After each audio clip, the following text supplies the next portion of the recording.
স্বাগতম সুগন্ধি সম্পর্কিত আমাদের পরবর্তী ভিডিওতে। গত পর্বে আমরা আলোচনা করেছি সুগন্ধির প্রাথমিক ধারণা নিয়ে, আর আজকের ভিডিওতে থাকছে সুগন্ধির ইতিহাস। আজকের ভিডিওতে এর বিস্তারিত আলোচনা করছি। পৃথিবীর ইতিহাসে মিশরীয়রা সর্বপ্রথম সুগন্ধি তৈরিতে অবদান রাখে। বিভিন্ন ধর্মীয় আচার অনুষ্ঠান, শেষকৃত্য এবং নিত্যদিনের সাজসজ্জায় তারা এটা ব্যবহার করত। মিশরীয় সমাজের অভিজাত শ্রেণী নারী পুরুষেরা লিলি ফুলের সুগন্ধির মাধ্যমে একে অপরের প্রতি ভালোবাসা জ্ঞাপন করত। সেই সময়ে মিশরে লিলি ফুলকে আভিজাত্যের প্রতীক হিসেবে মনে করা হতো এবং অভিজাত সমাজে এটা অত্যন্ত সমাদৃত ছিল। অন্যদিকে পারস্য, বর্তমানে ইরান, সুগন্ধিকে দিয়েছিল এক অনন্য মাত্রা, যেখানে রাজনৈতিক ভাবমূর্তি প্রকাশের মাধ্যম হিসেবে সুগন্ধি ব্যবহার হতো। কিন্তু এটা খুব বেশি দিন স্থায়ী ছিল না।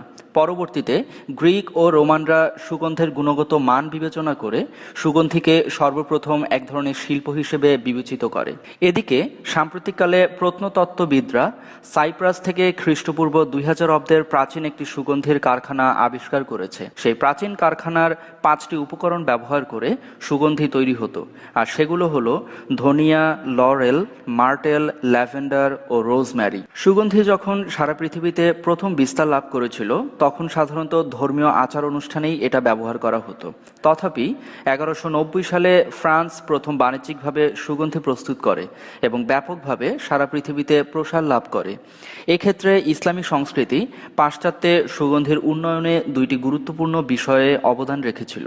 প্রথমত, তারা অত্যন্ত সুনিপুণভাবে বাষ্পীভবন ও পাতন প্রক্রিয়ায় সুগন্ধি তৈরি করেছিল।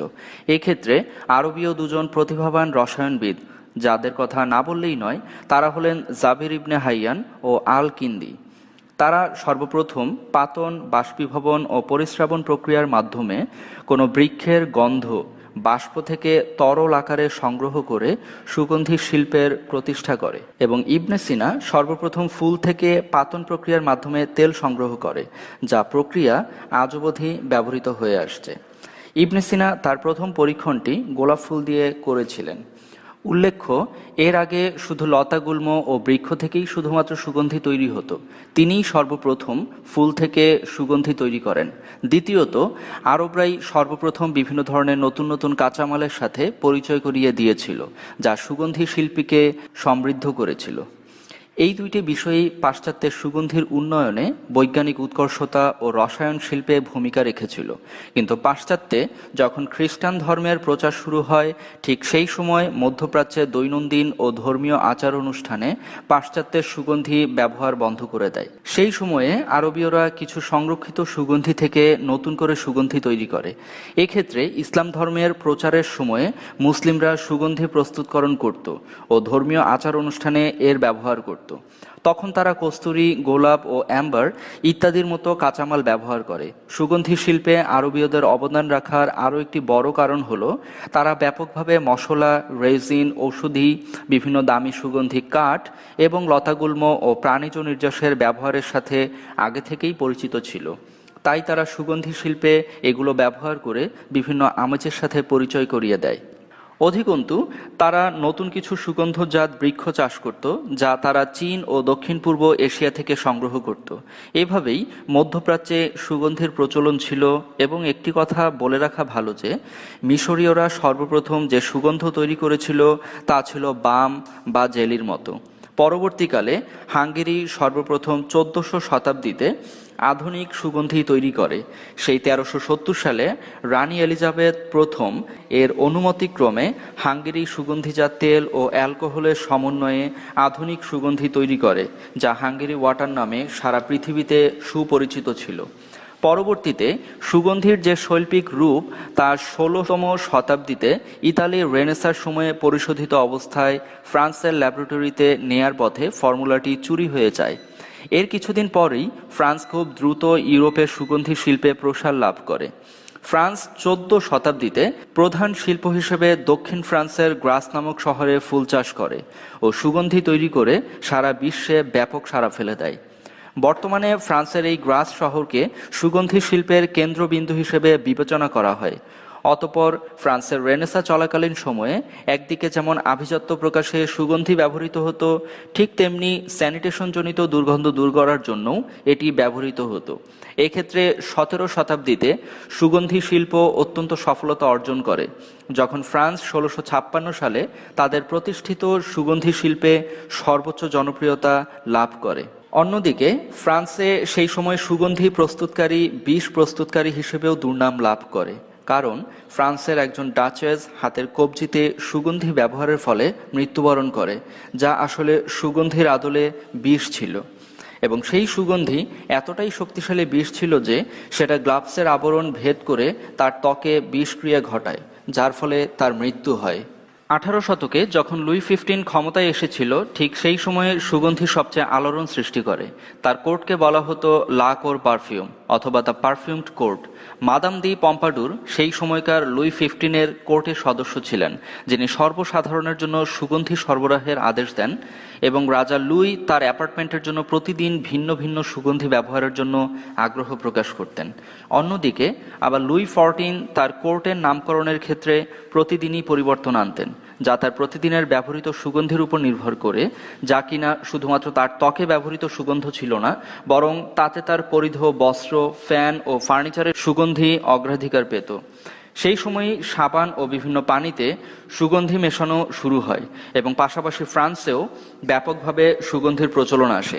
আর গ্রাসে আরও নতুন নতুন সুগন্ধি কাঠজাতীয় বৃক্ষ চাষ হয়, এবং প্রস্তুতকরণে ও বাজারজাতকরণে গ্রাস আরও এক ধাপ অতিক্রম করে।